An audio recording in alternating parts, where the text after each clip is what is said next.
सुनो सुनो सिद्धार्थ कथा। सत्य कथा, पुरुषार्थ कथा, सुनो सुनो सिद्धार्थ कथा। चढ़ते सूरज सा तेजवान वो कीर्तिमान, हुंकार भरे जब कूच करे, थर थर कांपे आसमान। वो राजपुत्र वो शूरवीर, पर्वत को भेद दे उसके तीर, शांति का स्रोत करुणा की धार, निर्झर झरे मन से अपार। वो राजपुत्र वो शूरवीर, पर्वत को भेद दे उसके तीर, है शाक्य वंश का वो तारा, जगमग है जिससे जग सारा। सत्य कथा, पुरुषार्थ कथा, सुनो सुनो सिद्धार्थ कथा।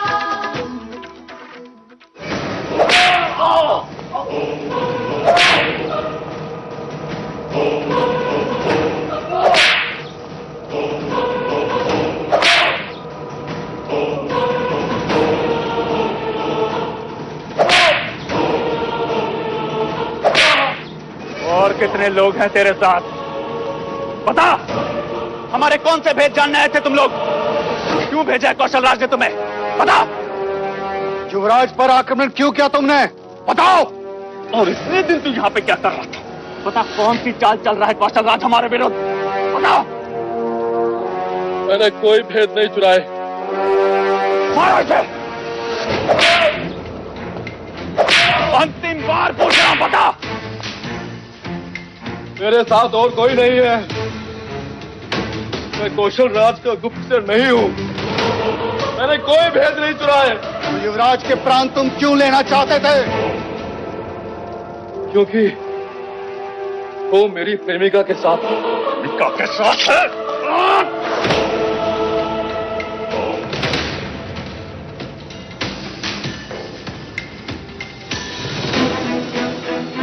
ये सत्य कह रहा है मंझले काका। ये उर्मिला से प्रेम करता है। उर्मिला? वो गणिका? गणिका और प्रेम? ये सब मनगढ़ंत कहानियां हैं युवराज। ये गुप्तचर है, केवल गुप्तचर। ये राजदूत है जो कौशल राज्य का निमंत्रण देने आया था। राजनीति में गुप्तचर को मुक्त नहीं किया जाता युवराज। राजनीति में राजदूत पर हथियार भी नहीं उठाए जाते, उसे अभय वचन दिया जाता है। राजदूत कभी भी युवराज पर आक्रमण नहीं करते, और इसने तो आप पर। ये दोनों बातें अलग हैं। इसे इस विषय के साथ ना जोड़ें। क्यों ना जोड़े? ये गुप्तचर है, इसीलिए इसने आप पर आक्रमण किया। या आक्रमण किया इसीलिए गुप्तचर बना दिया गया।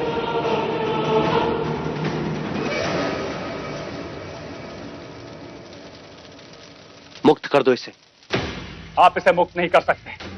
ये आपके अधिकार क्षेत्र के बाहर है। ये राज्य की सुरक्षा का विषय है। इसे केवल महाराज की अनुमति पर छोड़ा जा सकता है।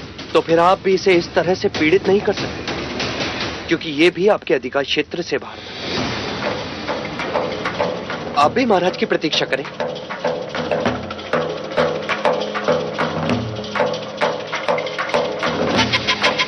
युवराज होने के नाते आज मैं इसे एक अभय वचन देता हूं, और सब इसका पालन करें।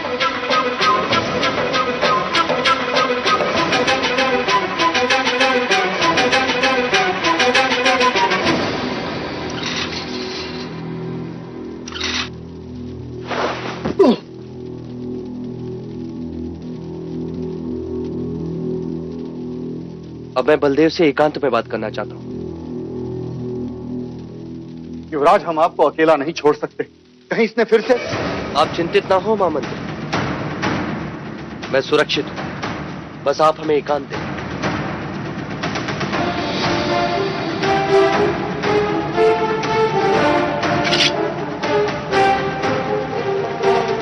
सिद्धार्थ अपनी मर्यादा और बड़ों का आदर भूल रहा है।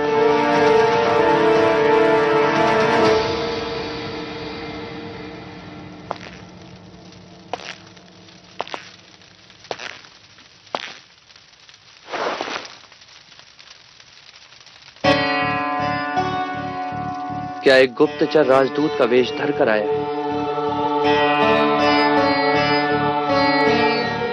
नहीं, एक राजदूत एक प्रेमी बन के रह गया। तो तुमने मुझ पर आक्रमण क्यों किया? आप जानते हैं, मैं उर्मिला से प्रेम करता हूं, किसी और को उसके साथ नहीं देख सकता। तुम्हें ऐसे देखकर मुझे आश्चर्य हो रहा है बलदेव। कोई किसी से इतना प्रेम कैसे कर सकता है? राज, प्रेम कीजिए, जान लेंगे। तुम्हारे प्राण भी जा सकते थे बलदेव। हाँ, जा सकते थे, पर कोई मेरी प्रेमिका के साथ संबंध रखे, उसकी विवशता का लाभ उठाए। मैंने मैंने कभी किसी की विवशता का लाभ नहीं उठाया। हम केवल मित्र हैं। उर्मिला केवल तुमसे प्रेम करती है बलदेव, केवल तुमसे।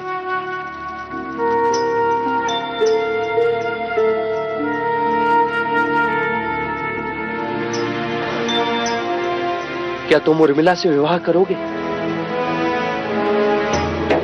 क्या तुम उसे अपनी पत्नी का स्थान दोगे?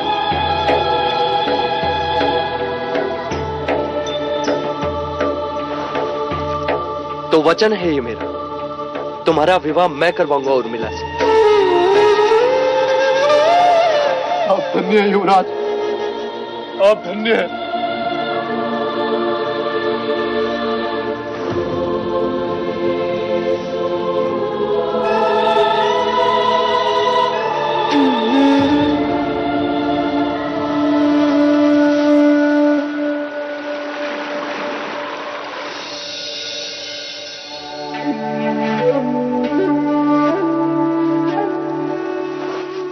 युवराज, किस सोच में है?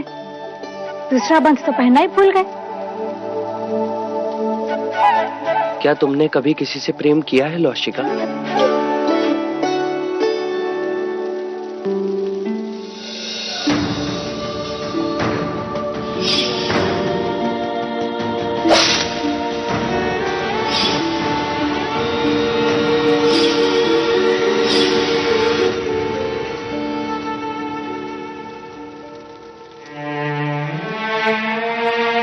तुमने कुछ कहा नहीं, यानी तुम्हें भी मेरी तरह प्रेम की अनुभूति नहीं हुई। अच्छा, एक प्रश्न का उत्तर दो। हंसी क्यों? चकित थी। आज आपने कोई भी प्रश्न नहीं पूछा। क्या प्रेम करने वालों का विवाह करवाना योग्य कर्म है? हाँ युवराज, ये बहुत पुण्य का काम है। बहुत कम लोग होते हैं जिन्हें प्रेम करने वाले मिलते हैं। तो प्रार्थना करना कि मैं दो प्रेम करने वालों का विवाह करा सकूं और मुझे भी प्रेम की अनुभूति हो।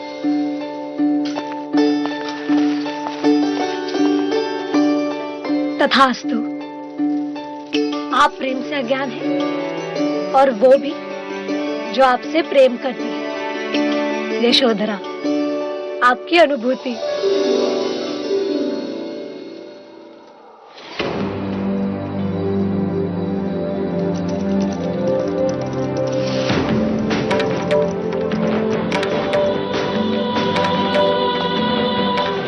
युवराज, बलदेव ठीक तो है ना? उसे दंड तो नहीं दे क्या? क्या उसे छोड़ देंगे? क्या उसने मेरे बारे में कुछ पूछा? मुझे बोलने का अवसर तो दो। वो बिल्कुल ठीक है। मैं स्वयं उससे मिलकर आया। क्या कहा उसने? क्या हमारे प्रेम की कसौटी पर खरा उतरा वो? अब एक प्रश्न का उत्तर दो मुझे। बलदेव तुमसे विवाह करना चाहता है। क्या तुम बलदेव पर विश्वास करके कौशल जाने को तैयार हो?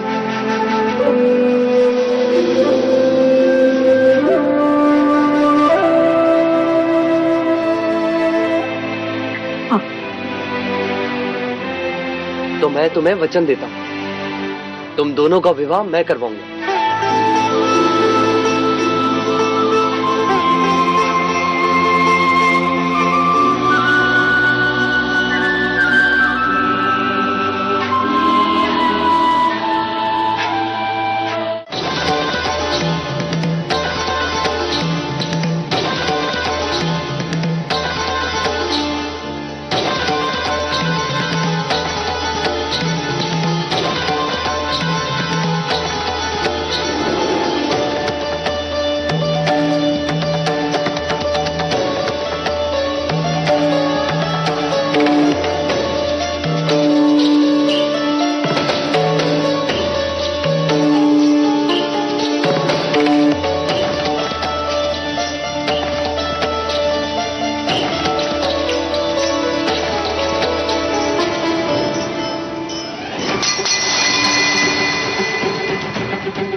कंचनी कहाँ है? हाँ? मोहिनी देवी, हम कंचनी को देखना चाहते हैं, बुलाइए उसे। क्षमा कीजिए कुमार, किंतु कंचनी आपकी सेवा में उपस्थित नहीं हो पाएगी। अस्वस्थ है वो। अरे हम भी तो अस्वस्थ हैं, कंचनी के बिना। कुमार, वो ज्वर से पीड़ित है। और मैं भी तो ज्वर से पीड़ित हूँ। काम ज्वर से।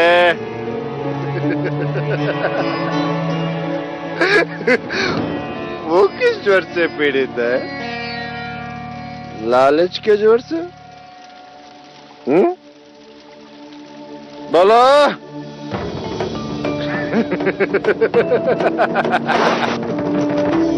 ये लो उसका उपचार, और बुलाओ मेरे उपचार को। जाओ, उठाओ उसे और बुलाओ कंचनी को। बुलाओ। ज्येष्ठ, उन्होंने कहा ना, कंचनी बीमार है।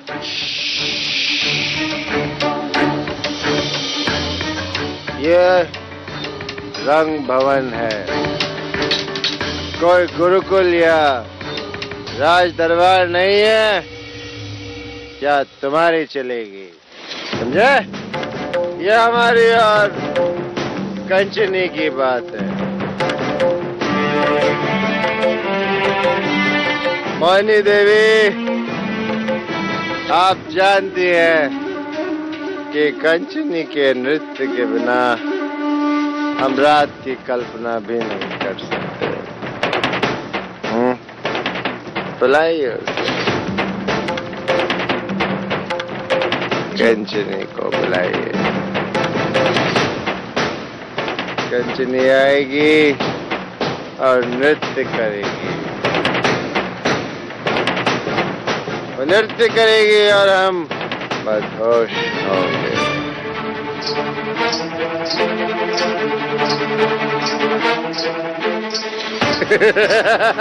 कंचनी, कंचनी, आओ।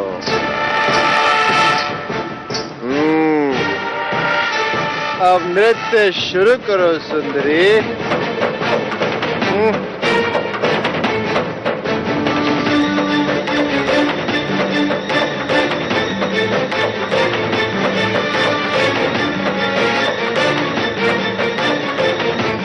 बजाओ, बजाओ।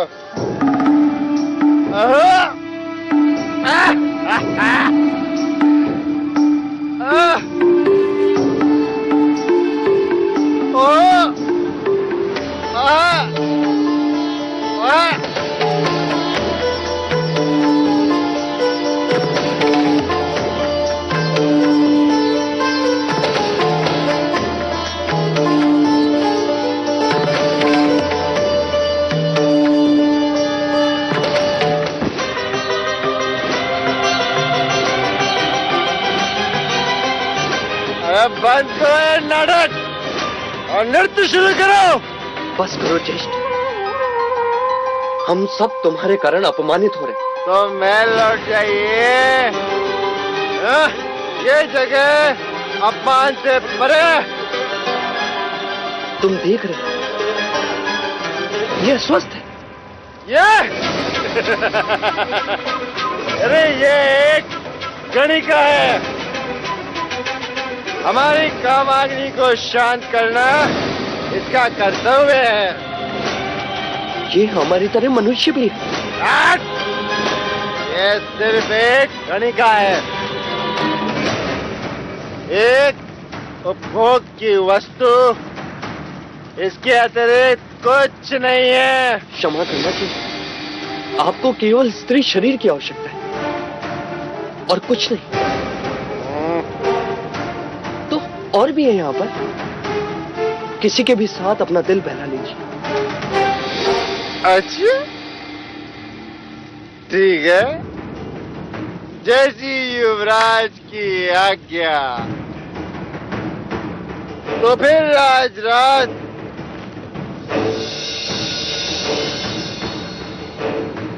हम अपनी कामाग्नि उर्मिला के साथ बुझाएंगे। चलो उर्मिला, आज देवदत्त के साथ रात बिताओ। बलदेव तुमसे विवाह करना चाहता है। क्या तुम बलदेव पर विश्वास कर कौशल जाने को तैयार है? हाँ। तो मैं तुम्हें वचन देता हूं, तुम दोनों का विवाह मैं करवाऊंगा।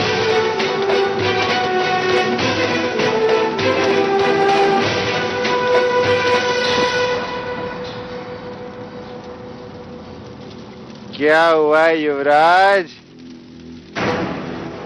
चुप क्यों हो गए?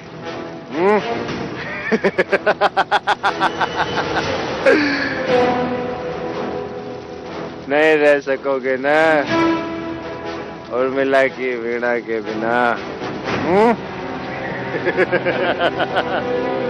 कहना आसान होता है युवराज, और करना कठिन। जिस तरह तुम उर्मिला की वीणा के बिना तड़पते हो ना, उसी तरह हम भी अपनी कंचनी के बगैर तड़पते हैं। समझे? कंचनी, आओ कंचनी।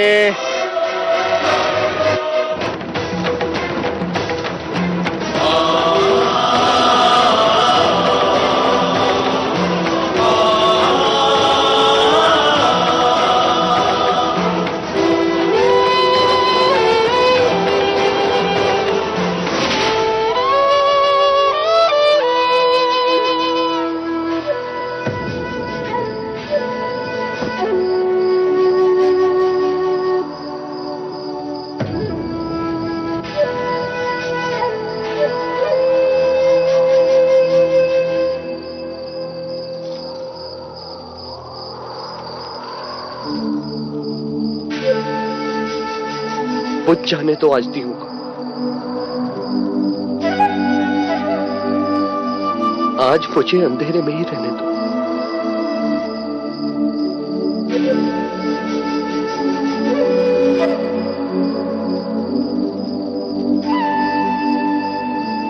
क्या वीणा सुनने की इच्छा है?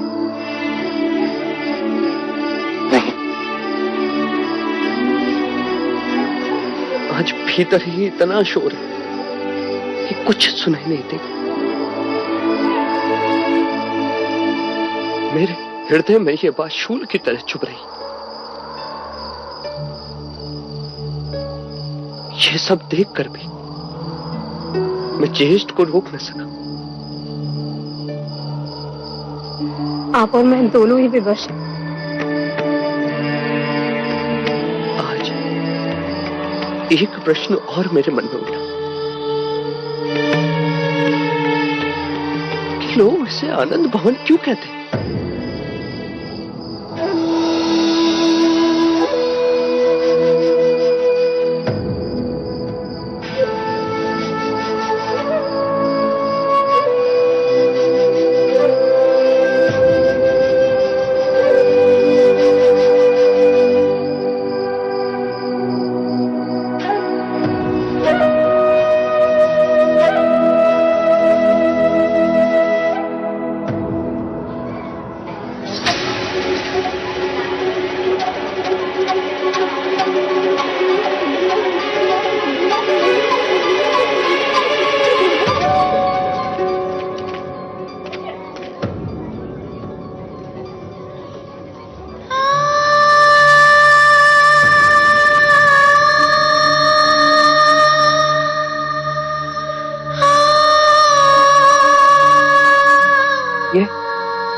ये सब क्या है? कंचनी की ये हालत? कुमार देवदत्त के लिए कंचनी केवल एक वस्तु है जो उन्होंने गिरा दी। टूट गई। कंचनी ने विरोध क्यों नहीं किया? गणिकाएं विरोध नहीं कर सकती युवराज। यदि हमने विरोध किया तो ये तो अमानवीय है। कोई ऐसा व्यवहार पशु के साथ भी नहीं करता। मैंने बहुत विनती की पर वो नहीं रुके।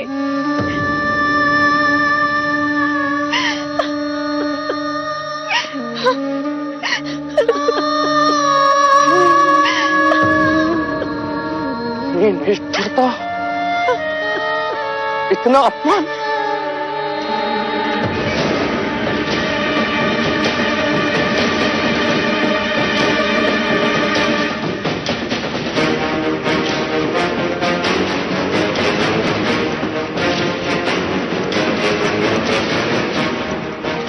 ज्येष्ठ कहाँ है कामुका? जी वो अखाड़े की ओर गए हैं।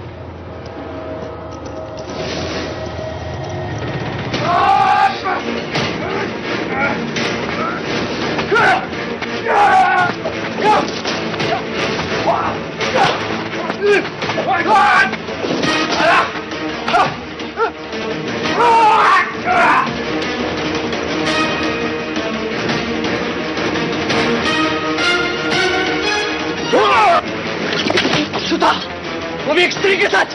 जवाब दो, तुमने एक स्त्री के साथ पशुओं ने व्यवहार क्यों किया? जवाब दो।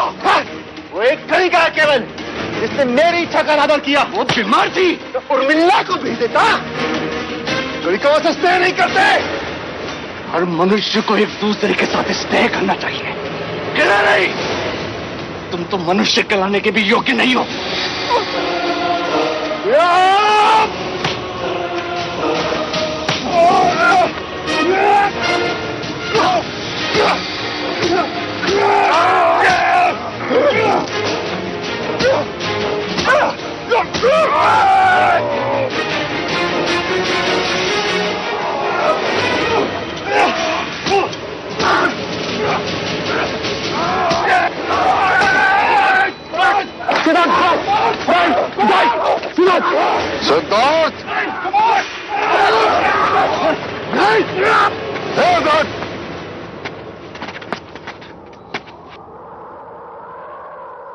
महाराज की उपस्थिति ने तुम्हें बचा लिया देवदत्त, वरना आज मैं तुम्हारा वही हाल करता।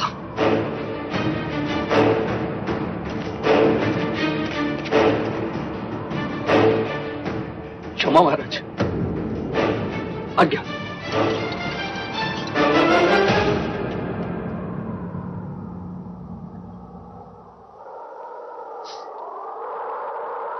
आज तो हर्षोल्लास मनाने का दिन है। सेहानु के वंशज ने अपने ज्येष्ठा पर हाथ जो उठाया है। परीक्षा देते समय क्या कह रहे थे युवराज? हाँ, मैं अपने ज्येष्ठा पर कभी हाथ नहीं उठाऊंगा कहकर सबके सामने अपने आप को महान प्रमाणित कर रहे थे। और आज लज्जा नहीं आई अपने विवेक को भूलते हुए?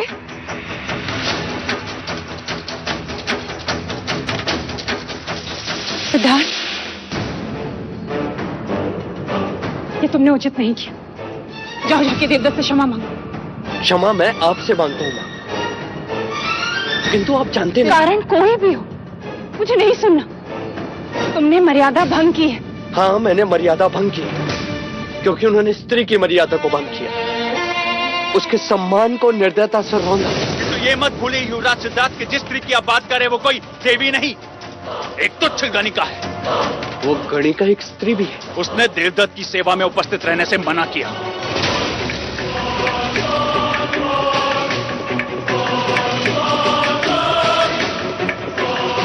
दिन के उजाले में स्त्री आदि शक्ति का स्वरूप और रात्रि होती पौरुष शक्ति का प्रयोग।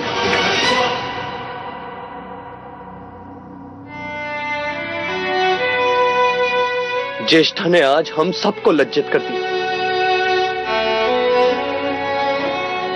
और विवेक मैं नहीं भूला। संस्कारों की होली ज्येष्ठा ने जलाई और बदनाम हुआ मैं।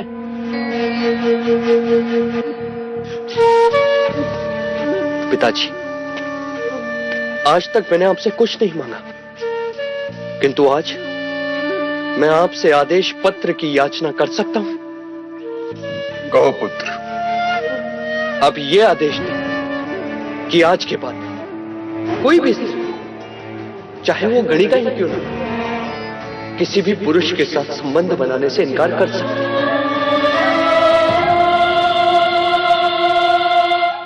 और उसके इनकार करने पर कोई उसके साथ जोर जबरदस्ती करता है, उसके सम्मान को ठेस पहुंचा, तो उसे वही दंड मिलेगा जो एक हत्यारे को दिया जाता है।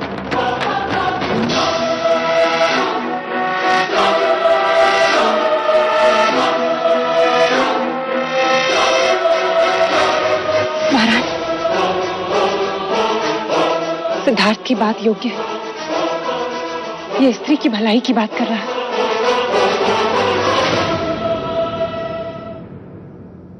ठीक है सिद्धार्थ, जो तुम चाहोगे वही आदेश होगा। आपका ये आदेश मेरे लिए आपका दिया हुआ सबसे बड़ा उपहार है पिताजी। आज्ञा।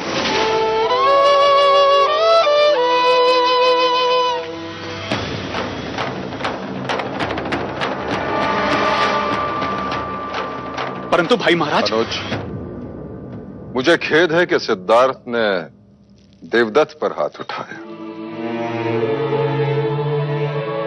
परंतु इस बात से मैं प्रसन्न हूं कि आनंद भवन जाने के पश्चात उसमें एक आक्रामकता आई है। अखाड़े में वो ऐसे लड़ रहा था जैसे वीर क्षत्रिय लड़ रहा। उसकी आंखों में ऐसी चमक थी जिसे देखने के लिए मैं सदैव आतुर था।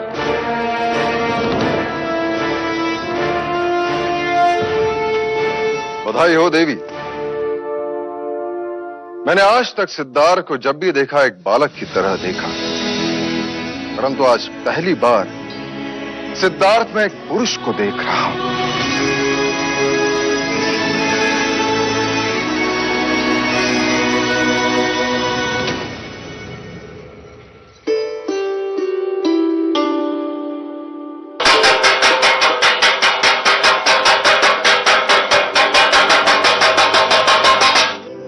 क्या हुआ? अरे क्या पूछ रही हो, क्या हुआ? यूं कहो युग बदलने का संकेत है। मैं कुछ समझी नहीं।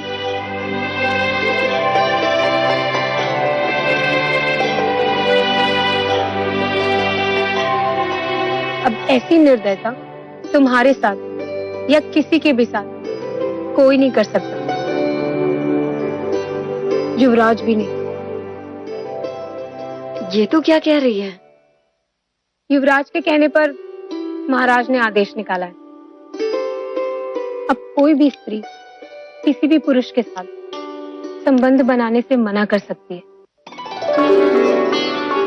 और यदि उसके मना करने के पश्चात भी उस पर कोई अत्याचार करेगा तो उसे दंड दिया जाएगा। किंतु युवराज, ये आदेश तो केवल स्त्रियों के लिए है। हम तो गणिकाएं हैं। गणिकाएं भी मना कर सकती हैं। अब इच्छा सिर्फ तुम्हारी हो, किसी और की नहीं। युवराज सिद्धार्थ की जय! युवराज सिद्धार्थ की जय! युवराज सिद्धार्थ की जय! युवराज सिद्धार्थ की जय! ये बात किसी चमत्कार से कम नहीं है युवराज। आपने केवल हमें ही नहीं, अपितु संपूर्ण स्त्री जाति को गौरव प्रदान किया है।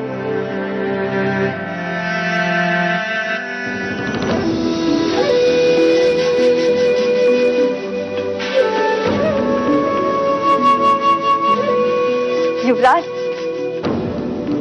आज मंगल घड़ी, आप यहीं रुक जाइए। नहीं, मंगल घड़ी तो भी आने वाली।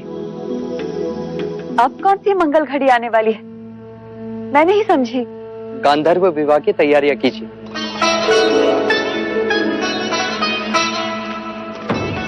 आपकी इस वीणा को लेने कोई आ रहा है। तो क्या विवाह होगा? बारात आएगी।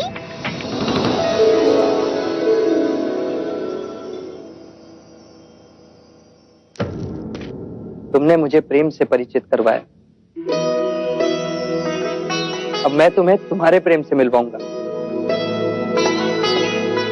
मेरे जीवन में तुम्हारा स्थान किसी गुरु से कम नहीं।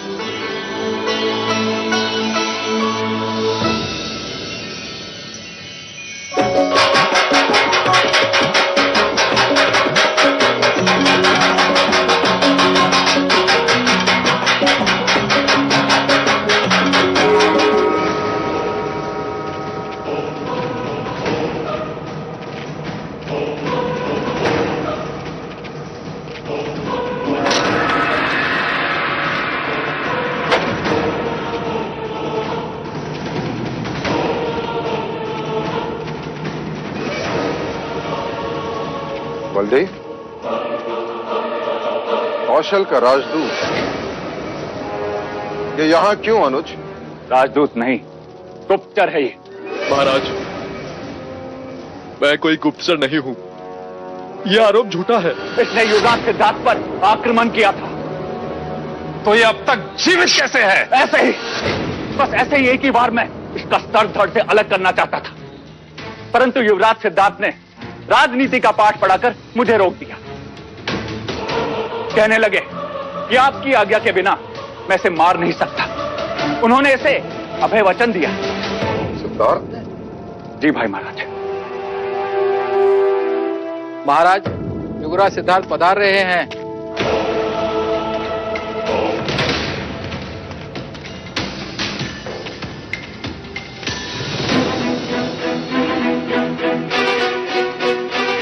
अच्छा हुआ महाराज, आप मुझे यहीं मिल गए। मैं बलदेव को ले जाने आया हूं। क्या बलदेव ने तुम पर आक्रमण किया था? जी महाराज, पर वो इसकी भूल थी। इसे भ्रम था कि भ्रम तो हमें हुआ कि इसे हम राजदूत समझ बैठे। कौशल राज्य की मोहर लगा आमंत्रण लेकर आए थे। गुप्तचर हो या राजदूत, प्रश्न केवल इतना है कि इसने युवराज पर आक्रमण किया और वो अभी तक जीवित है। इसे मृत्युदंड क्यों नहीं दिया गया?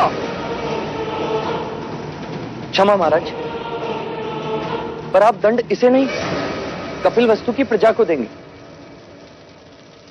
अर्थात एक देश के राजदूत की दूसरे देश में मृत्यु हो जाए तो युद्ध की संभावनाएं बढ़ जाती हैं,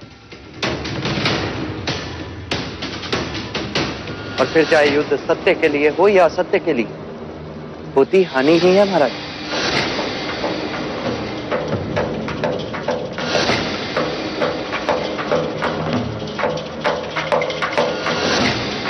तुम्हें मुक्त किया जाता।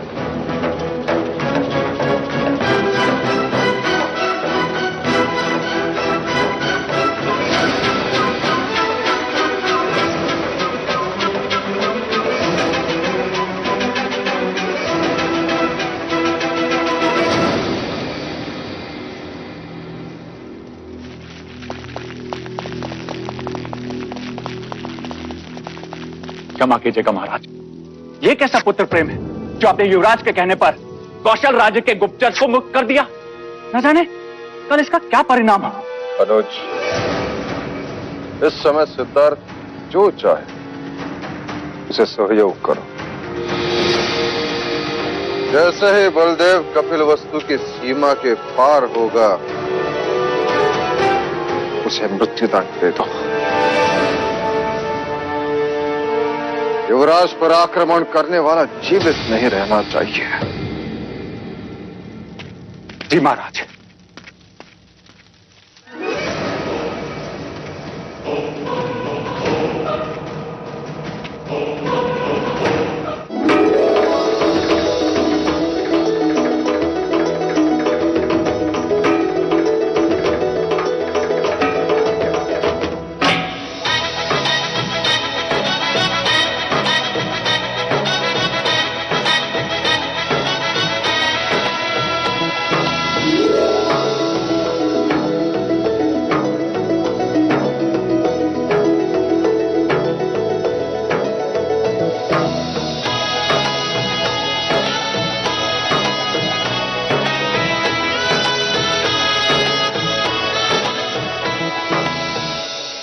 पैर मेरे नहीं, बड़ों के और माता पिता के छूना। बलदेव, कौशल पहुंचते ही सारे समाज के सामने रीति रिवाज के साथ उर्मिला को अपनाना।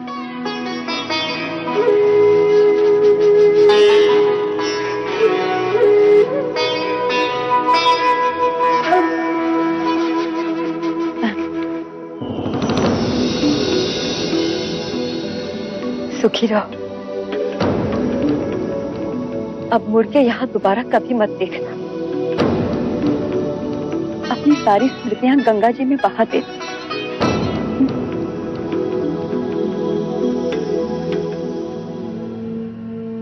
युवराज, ये सब कुछ आपकी इच्छा शक्ति के कारण हुआ है। यह मंडप रोज सजते हैं, सुहाग रात रोज मनाई जाती है, किंतु विवाह आज पहली बार हुआ है।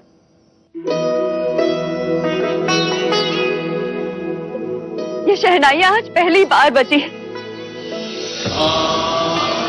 आपको बहुत बहुत बहुत धन्यवाद।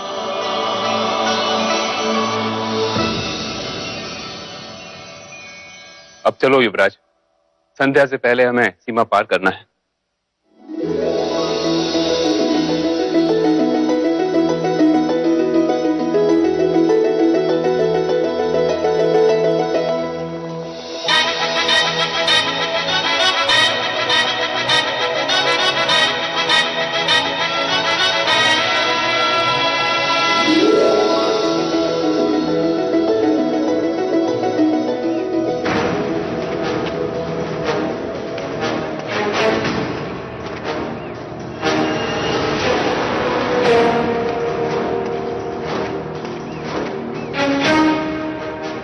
जैसे ही वो कौशल देश की सीमा में पहुंचे, उसे मार देना।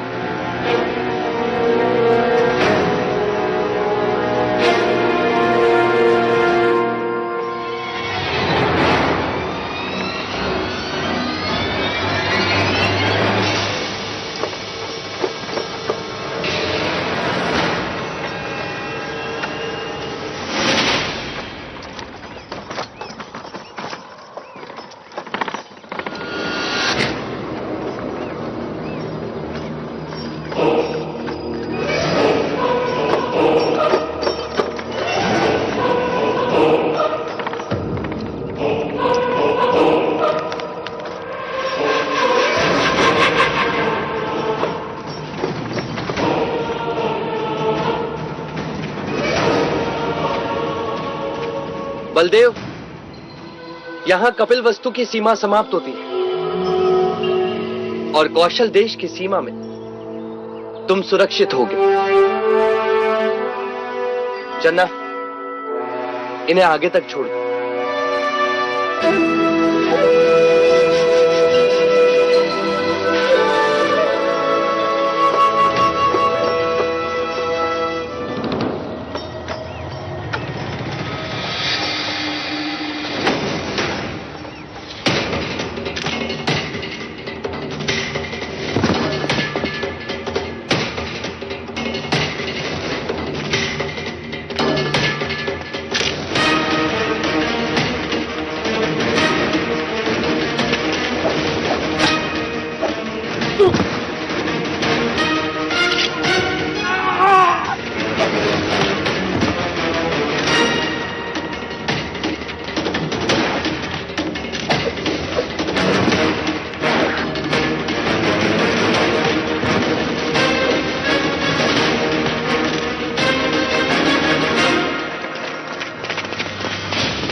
सत्य कथा,